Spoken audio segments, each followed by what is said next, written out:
아멘.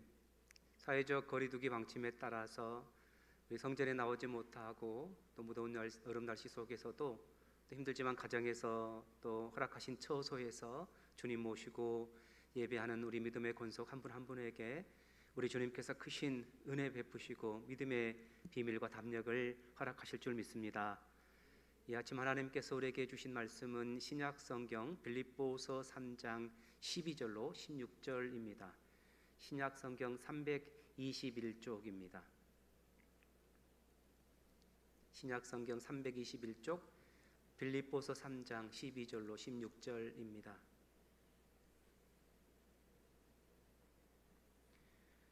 주신 말씀을 교독하시면서 하나님의 음성을 듣겠습니다.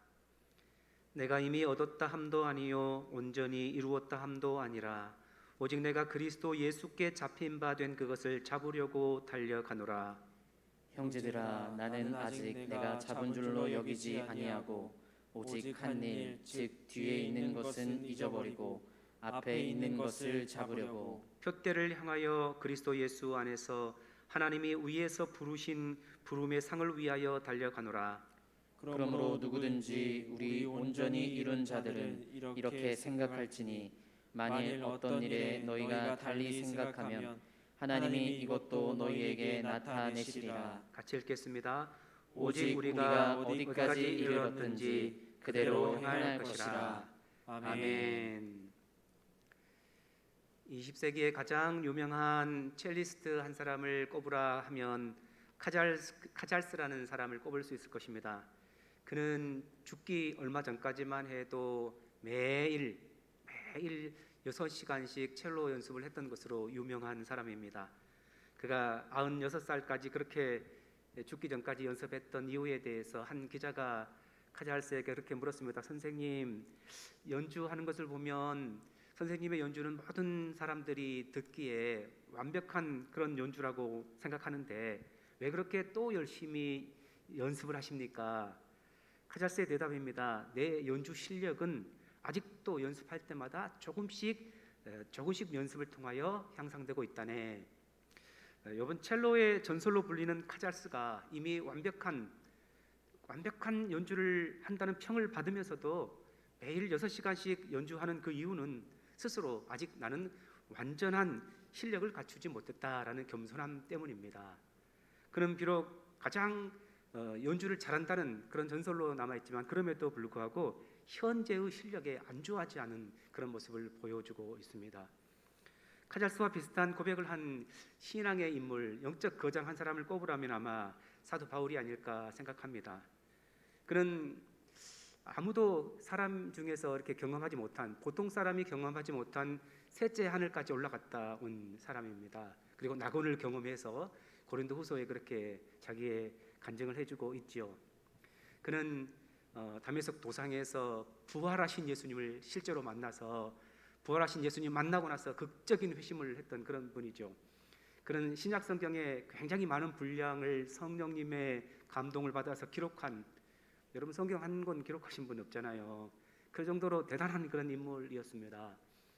우리 주님께서 주신 이방인의 사도의 직분을 맡아서 1차, 2차, 3차 죽기 전까지 4차 전도 여행을 통해서 당시에 그 로마 제국 절반 이상을 막 종횡무진하면서 도보로 걸어다니면서 수많은 교회를 세웠고 많은 사람들 가운데에 복음을 전했던 그런 영적 거장입니다. 그래서 이 정도 되면 바울은 어느 정도 잡은 줄로 생각할 만도 한데도 불구하고 오늘 본문에 보니까 나는 아직 잡은 줄로 여기지 않는다. 아직까지 내가 잡으려고 달려간다. 그렇게 고백하고 있습니다. 빌립보 교회는 지금 빌립보 교회를 통해서 사도 바울이 편지를 쓰고 있지 않습니까? 이 편지를 쓸 당시에 사도 바울은 지금 감옥에 갇혀 있는 그런 형편이죠. 그래서 빌립보서를 옥중서신이라고 말하고 있습니다. 감옥에 앉아 있는데 2차 전도 여행을 통해서 교회가 설립된 그 빌립보의 소식을 들어보니까 교회가 좀 어려운 부분이 있는데 특별히 두 종류의 사람들에 따라서 어려워졌다 그래요. 첫 번째, 교회를 좀 어지럽게 하는 사람들은 유대 율법주의자였습니다. 그들은 구원을 받되 할례를 해야 된다. 구원을 받되 율법을 지켜야 된다. 그래야 구원받는다. 이 구원의 조건으로 할례와 율법을 강조한 것이지요. 그러나 사도 바울은 확실히 말합니다. 이런 주장에 대해서 9절 말씀에 내가 가진 의는 율법에서 난 것이 아니오 오직 그리스도를 믿음으로 말미암은 것이니 곧 믿음으로 하나님께로부터 난 의라. 아니다. 믿음으로 구원받는다. 분명히 일침을 가했죠. 또 다른 한 부류의 사람들은 반도덕주의자들이었습니다. 이들은 성도가 그리스도를 믿음으로 이미 구원받았으니까 이제 더 이상 어떤 것도 어떤 노력도 할 필요가 없다. 그들의 삶을 면밀히 살펴보면 절제가 없고 고삐 풀린 망아지처럼 그냥 하고 싶은 대로 다 하는 것이죠. 이 두 부류의 사람들이 만약에 우리 교회에 있다면 우리가 어떤 사람들의 영향을 더 많이 받을 것 같습니까? 제가 볼 때는 후자 쪽인 것 같습니다. 이미 구원받았으니까 그냥 편하게 살면 되지 무슨 열심히 절제를 하고 경건의 훈련을 할 필요가 있냐. 아마 그런 생각이 우리도 모르게 우리 속에 있을지도 몰라요. 구원받았으니까 이미 하나님 앞에서 구원받고 천국 가니까 어떻게 살아도 되지 않겠느냐 이런 생각이죠. 그래서 그들은 이렇게 말합니다. 나는 믿음으로 이미 얻었다. 나는 온전히 이루었다. 더 이상 이룰 것이 없다. 이런 말을 들을 때 바울로서는 도저히 인정할 수 없는 것이죠. 그래서 하나님께서는 바울이 받은 은혜를 나누게 하심으로 우리가 분명히 잡아야 될 것이 있다. 뭘 잡아야 되는가를 오늘 본문을 통해서 말씀해 주십니다. 우리에게 구원받은 참 신앙이란 어떤 것인지 오늘 본문을 통해서 다음과 같은 것들을 말씀해 주십니다. 첫 번째, 신앙은 현재에 안주하지 않는 것이다 라고 분명히 말씀해 줍니다. 우리 12절 말씀을 같이 읽겠습니다. 내가 이미 얻었다 함도 아니요 온전히 이루었다 함도 아니라 오직 내가 그리스도 예수께 잡힌 바 된 그것을 잡으려고 달려가노라. 아멘. 서두에 소개했던 것처럼 사도 바울은 신앙의 백전노장입니다. 바울 정도면 천천히 숨을 고르면서 좀 쉬어도 될 것 같습니다. 그러나 바울은 그리스도를 알기 위해서 계속 달려간다 말하고 있습니다. 오늘 12절에 잡으려고 달려간다, 14절에 부름의 상을 위하여 달려간다. 그냥 걷는 것도 아니고 달려간다. 얼마나 긴박한 이런 모습입니까? 그러니까 최선을 다해서 신앙생활한다 이런 뜻이겠지요. 여러분 뭘 말씀하시는 겁니까? 신앙이란 현재에 안주하는 것이 아니다. 계속해서 쉬지 않고 가야 된다. 이것을 말씀하고 있지요. 아멘. 읽었던 12절 하반절 말씀에서 바울은 오직 내가 그리스도께 잡힌 바 된 그것을 잡으려고 달려간다. 그리스도께 잡힌 바 된 그것을 잡으려고 달려간다. 여기서 잡힌 바 된 또는 잡으려고 이 단어가 같은 단어인데요. 붙잡는다 뜻이 있죠. 그 2차적인 의미는 깨닫는다 이런 의미가 있습니다. 그러니까 예수께 잡힌 바 된 그것을 잡으려고 간다 이런 말은 다른 말로 하면 예수님에 의해 깨닫게 된 그것을 깨닫기 위하여 또 달려간다 이런 의미입니다. 아멘. 사도 바울이 어디에서 예수님께 사로잡혔습니까? 우리가 아는 것처럼 사도행전 보면 다메섹 도상에서 그 예수님 믿는 그리스도인들을 잡아 죽이려 가던 그런 다메섹 극에서 예수님 만났습니다. 예수님께 붙잡혔습니다. 그리고 그때에 그는 예수님이 그에게 깨달음을 주셨는데 예수님이 오직 주님이신 것을 그렇게 깨닫게 해 주셨죠. 아멘. 이때 바울은 예수님을 믿음으로 구원을 받게 된 것입니다. 그러나 이 잡힌 바 된 것으로 인해서 예수님에 대해서 온전히 완벽하게 이해한 것은 아니었습니다. 왜냐하면 예수님은 하나님이시기 때문에 우리 사람의 관념과 이해로 다 파악될 수 있는 그런 분이 아니죠. 그래서 사도 바울은 깨닫게 해주신 예수님을 더 깨닫기 위해서 알게 해주신 예수님의 은혜에 감사해서 더 많이 알고 싶어서 잡힌 바 된 그것을 위해서 계속 달려간다 이렇게 말씀하고 있습니다. 아멘.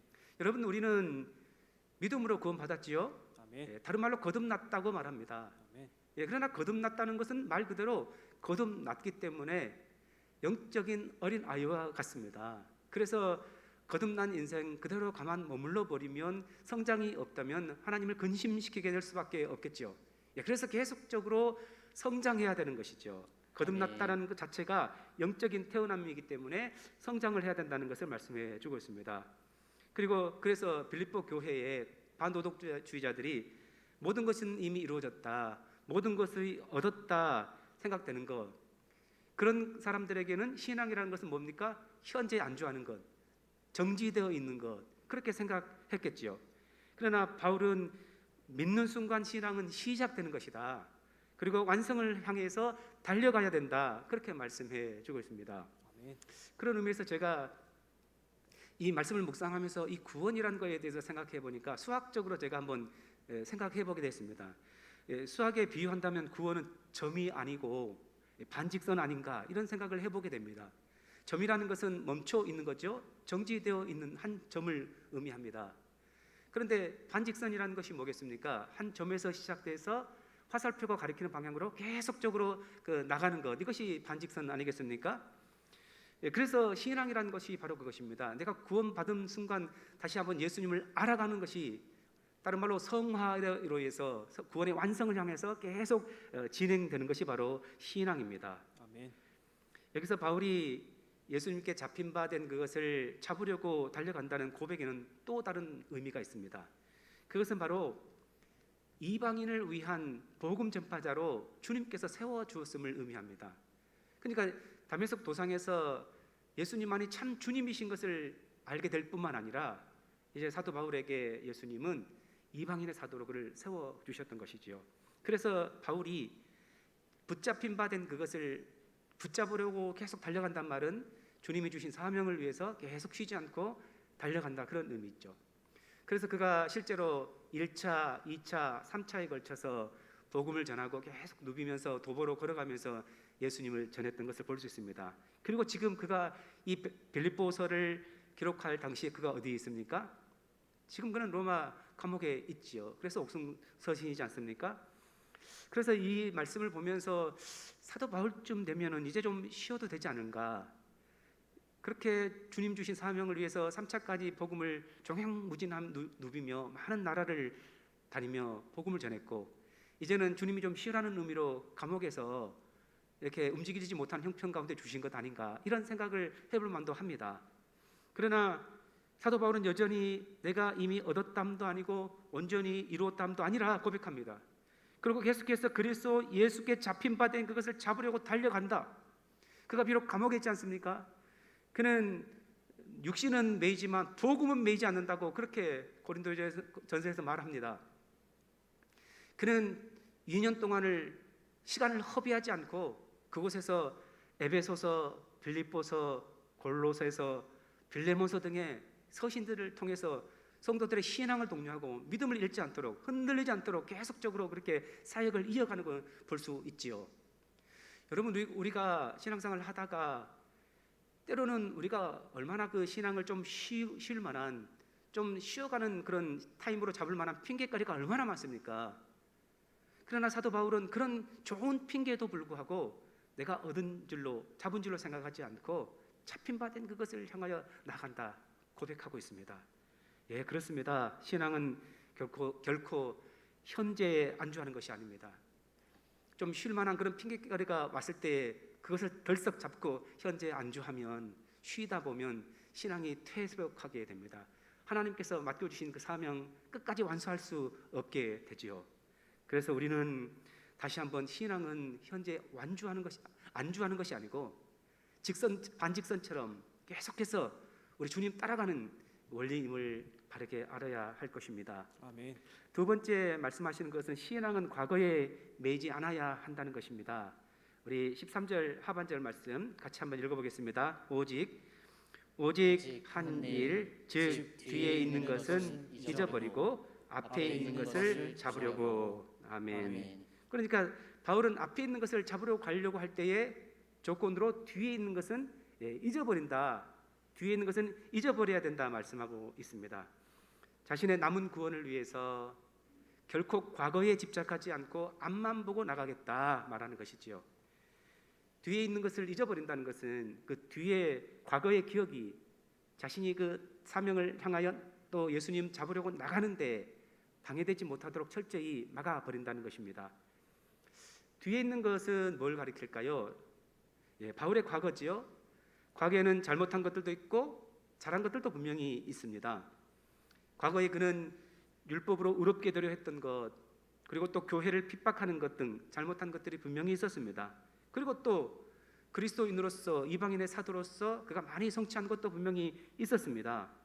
여러분, 우리 역시 과거에 매이게 되면 가장 문제가 뭡니까? 과거에 매이게 되면 현재 앞으로 나가기가 어렵습니다. 현재는 아무것도 하지 않고 있으면서 자신의 과거의 공적을 자랑하다 보면 교만해지기 쉽죠. 그래서 사도 바울은 고린도전서 10장 12절에 그렇게 말합니다. 그런즉 선줄로 생각하는 자는 넘어질까 조심하라. 과거에 아무리 그렇게 많은 공적을 쌓고 또 하나님 앞에 인정받았고 사람들에게 칭찬을 받았다 할지라도 지금 머물러 서서 멈춰 서 있다면 그것을 자랑하기보다도 오히려 지금 어떻게 앞으로 나갈 것을 생각해야 된다는 것이죠. 또한 과거의 실수와 잘못도 잊어버려야 됩니다. 잘못한 것에 집착해서 앞으로 나가지 못한 사람이 참 많거든요. 그 과거의 잘못 때문에, 그 실수 때문에. 만약 바울이 과거에 그가 교회를 핍박했고 성도들 그렇게 박해했던 것을 잊지 못하고 계속적으로 그렇게 매어 있다면 그는 위대한 사도가 되지 못했을 것입니다. 하지만 바울은 그리스도 안에서 과거를 싹 잊어버렸습니다. 그래서 고린도후서 5장 17절은 이렇게 말합니다. 사도 바울의 고백입니다. 그런즉 누구든지 그리스도 안에 있으면 새로운 피조물이라 이전 것은 지나갔으니 보라 새 것이 되었도다. 아멘. 우리 같이 한번 화면을 보면서 같이 읽어보겠습니다. 그런즉 누구든지 그리스도 안에 있으면 새로운 피조물이라 이전 것은 지나갔으니 보라 새 것이 되었도다. 아멘. 바울은 하나님의 용서의 은혜를 확신했습니다. 아멘. 예수님께서 십자가에서 이뤄놓으신 대속적 사역이 그동안 자신이 범했던 실수했던 저질렀던 모든 죄와 허물을 완전히 깨끗게 해버림을 그는 확신했습니다. 아멘. 그리스도 안에 계시된 하나님의 용서와 하나님의 은혜, 여러분 이것이 어떻게 우리의 허물과 죄를 용서하지 못하겠습니까? 그렇습니다. 하나님께서 그리스도 예수 안에서 우리를 용서해 주셨습니다. 아멘. 우리 죄를 더 이상 기억하지 않으십니다. 아멘. 여러분 그런데도 계속해서 자신이 지은 죄를 하나님은 용서해 버리시고 예수님은 잊어버리셨는데 내가 잊지 못하고 계속해서 그것을 들추어내서 그것에 매어서 앞으로 나가지 못한다면 얼마나 그 인생 비참하고 어리석은 인생이 될 수밖에 없습니까? 지난날의 허물 때문에, 지난날의 실수 때문에 열등감에 빠져서 성도와의 교제가 막히고 하나님 앞에 나가는 일에 자신감이 없고 그 매이는 것, 그것은 사단이 계속 송사하는 것입니다. 여러분 주님께서 더 이상 묻지 않으십니다. 하나님께서 잊어버린 건 우리 들춰내지 않고 오직 예수님의 십자가, 용서의 은혜, 사죄의 은혜를 덧입는 복된 우리가 되시기 바랍니다. 아멘. 세 번째는 신앙은 표대를 향해 달리는 것임을 말씀해 줍니다. 우리 14절 말씀을 같이 읽겠습니다. 표대를 향하여 그리스도 예수 안에서 하나님이 위에서 부르신 부름의 상을 위하여 달려가노라. 아멘. 그러니까 신앙이라는 것은 목표가 있고 또 상이 있는 달리기와 같다, 그렇게 말씀해 주고 있죠. 여러분 사도 바울이 굳게 붙들었던 그 표대가 무엇일까요? 사도 바울에게 있어서 표대, 사도 바울에게 있어서는 아마 예수님께 잡힌 바 된 것, 그것을 잡으려는 것, 그래서 결국 예수님이 아닌가 생각됩니다. 예수님이 주님이신 것을 깨달았는데 더 계속해서 예수님에 대해서 깨닫고 싶고 알고 싶고 만나고 싶은 것, 그것이 사도 바울의 표대였지요. 예수님의 마음에 들고 싶고 예수님을 기쁘게 하고 싶고 그리고 유일한 내 인생의 목표가 바로 예수님이다. 이것이 바로 사도 바울의 고백인 것입니다. 주님을 더 알고 싶어서, 그리고 주님처럼 살고 싶어서 주님께 가신 그 길을 따라가겠다. 성경에 보면 계속 그런 이야기가 나오거든요. 그래서 빌립보서 3장 10절 11절은 사도 바울의 이런 고백이 나와 있습니다. 내가 그리스도와 그 부활의 권능과 그 고난에 참여함을 알고자 하여 그의 죽으심을 본받아 어떻게 해서든지 죽은 자 가운데에서 부활에 이르려 하노니. 그러니까 사도 바울은 예수님처럼 되고 싶었습니다. 예수님이 가신 길 가고 싶었습니다. 예수님이 죽으신 십자가 자기도 지고 싶었습니다. 왜요? 예수님이 부활하신 그 부활에 동참하기를 원했기 때문입니다. 어떻게 해서든지 예수님이 기뻐하시는 사람, 예수님 닮아가고 싶은 사람, 이것이 바로 사도 바울의 표대였습니다. 아멘. 예수님께 잡힌 바 된 그것을 잡으려고 한다. 빌립보서 1장 20절 사도 바울의 중요한 고백이 나와 있죠. 우리 화면을 보면서 빌립보서 1장 20절 말씀을 같이 한번 읽어보도록 하겠습니다.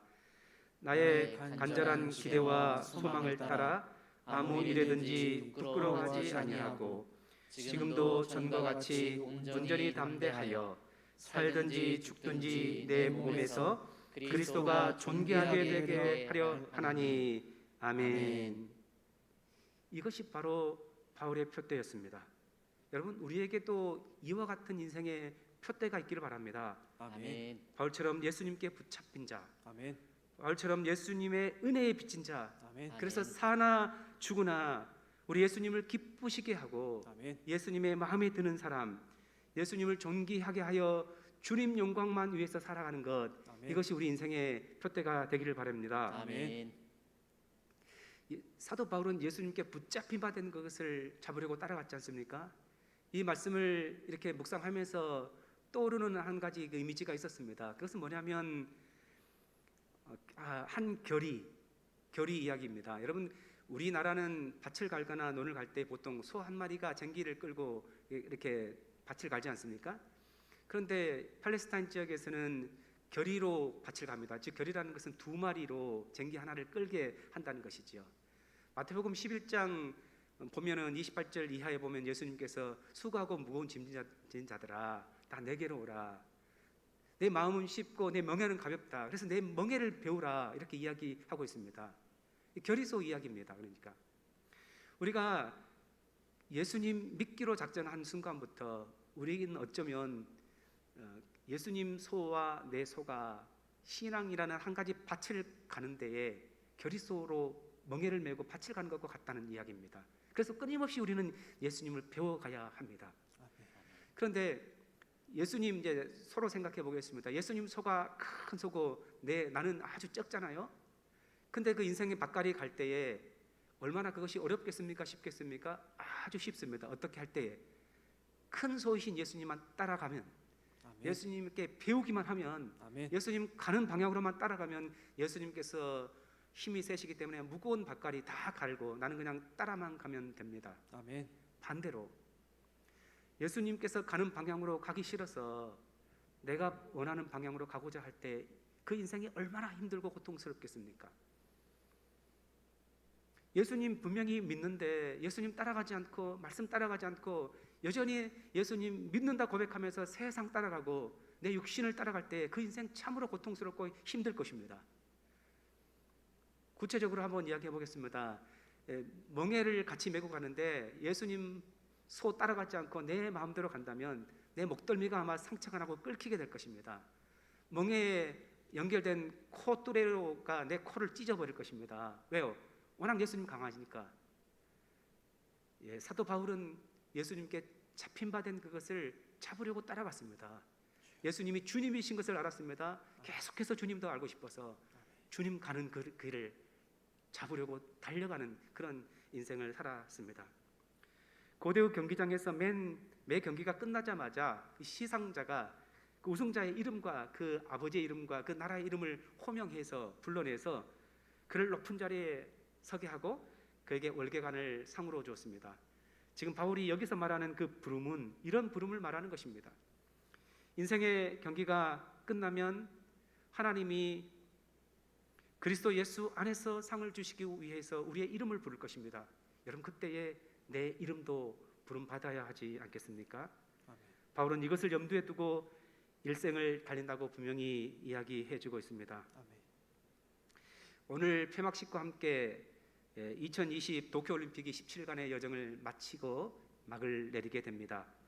올림픽을 위해서 선수들이 굉장히 4년 동안, 이번에는 특별히 5년이었지만 준비해서 각국의 최고들과 겨루어서 또 승자에게만 메달이 수여되지요. 그래서 금운동으로 등수에 따라서 차등을 두는데 실력과 함께 운이 따라야 되더라고요.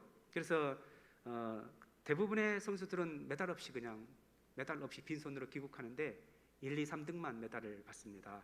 우리나라 대표 선수들도 굉장히 열심히 뛰었지만 이전 성적에 비해서, 대회에 비해서 성적이 많이 부진하지 않나, 이런 평가들을 하고 있습니다. 제가 보니까 이제 경기에 지고 아쉬운 마음에 인터뷰를 하는데 그 선수가 또 그 선수뿐만 아니라 다른 선수들도 비슷한 인터뷰를 하더라고요. 3년 후에 파리 올림픽에서 그때 뵙겠습니다. 그때를 위해서 귀국하자마자 지금부터 이제 더 준비하겠습니다. 그런 인터뷰였습니다. 여러분, 이렇게 열심히 3년을 땀 흘리고 준비하면 메달을 딸 수도 있지요. 그러나 따지 못할 수도 있습니다. 그럼에도 불구하고 그런 올림픽을 위해서 3, 4년 절제하면서 땀 흘리며 준비하는 선수도 있습니다. 바울의 고백처럼 우리 역시 예수님을 더 알기 위해서 표대를 향해서 멈추지 않고 달려간다면 주님은 이렇게 표대를 향해서 멈추지 않고 인생 경기를 잘 완주한 자들에게 1, 2, 3등 가리지 않고 모든 완주자들에게 상을 준다고 말씀하고 있습니다. 아멘. 찬송가 522장 웬 말인가 내 형제여. 참 이 찬송가는 생각할 때에 사도 바울은 이 찬송가를 듣는다면 참 안타까워하지 않을까, 이런 생각이 듭니다. 2절 말씀에 웬일인가, 2절 가사에 웬일인가 내 형제여 마귀만 따르다가 저 마귀 지옥 갈 때에 너도 가겠구나. 3절 웬일인가 내 형제여 재물만 취하다 세상 물질을 불탈 때에 너도 타겠구나. 4절 웬일인가 내 형제여 죄악에 매여서 한없이 고생하는 것 참 못 보겠구나. 우리가 예수님께 붙잡힌 바 된 그것을 잡으려고 따라가기만 하면, 달려가기만 하면 우리 가운데에 하나님께서 주시고자 하시는 귀한 선물이, 상이 예비되어 있는데 그것을 알지 못하고 마귀 가는 길, 내 욕심이 가는 길, 그러니까 예수님께 반대로 이런 길을 따라가다가 우리는 결국 멸망에 이를 수밖에 없다는 이런 경고의 찬양인 줄 믿습니다. 아멘. 예수님은 우리에게 내 멍에를 메고 내게 배우라. 사도 바울 역시 내가 붙잡힌 바 된 그것을 잡으려고 달려간다, 우리 가운데 말씀해 주고 있습니다.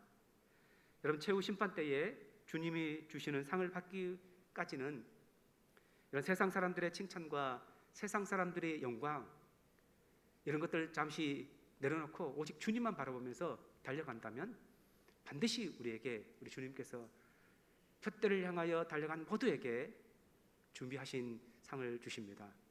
우리 하나님 상 주시기를 원하시는 분이십니다. 아멘. 이것을 확신하고 우리가 달려가야 할 경주, 끝까지 잘 달려가는 믿음의 권속들 되시기 바랍니다. 아멘. 기도하겠습니다.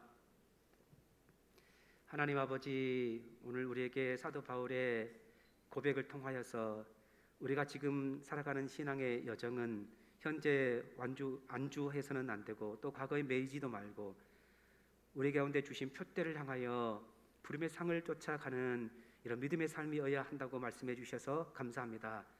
수많은 핑곗거리가 있고 내려놓고 싶고 그런 형편에 있었지만 사도 바울이 감옥에서도 복음을 전하고 또 사역을 감당했던 것처럼 하나님, 우리의 삶에도 여러 가지 형편과 환경이 있지만 핑계대지 않고 오직 주님께서 우리 가운데 맡겨주신 사명, 예수님을 붙잡고 따라가는 이 일들 멈추지 않고 달려가는 복된 믿음의 결단이 우리 가운데 계속 일어날 수 있도록 인도하여 주시옵소서.